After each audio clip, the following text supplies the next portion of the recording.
brings me on to why I believe the statistic is 3% of dyslexics in America, I think this is, are in federal prison, and 3% are millionaires or billionaires.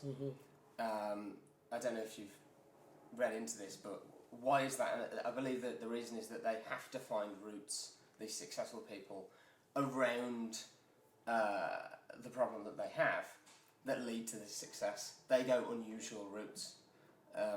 Do you have an opinion on that?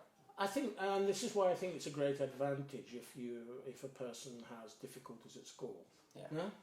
But it's only a great advantage if they have supportive parents or a supportive grandparent, or what used to be known as significant other. And because what happens is everybody feels unique. That's the reality. Everybody has unique ways of processing information. Yeah. We know from all the work on what are now called the 9 intelligences, that everybody has different combination of intelligences. If you are a kid growing up and finding your own way, the last thing you want is judgment. Yeah. You want to be left by yourself to then come back with the prize. Yeah. Yeah? Yeah. Now, if you don't watch out, the positive thing is you have encouraging parents who create an environment where you're encouraged to explore. Because we know people have to go through the process of absorption, adventure and achievement.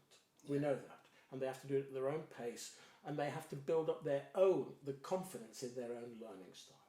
That's what they do. Now, if they get that support to build up confidence in their own learning style and see that it succeeds, then what happens is they grow on, they feel stronger inside. Yeah? And then they go on to the next and the next and the next. Yeah. But even this person who is found their way and believes in their successful style of working, if they come up against an institution who say that's the wrong way, if they don't watch out, they'll shudder inside. Yeah. Yeah? And then if they keep repeating that, they'll feel a failure. Yeah?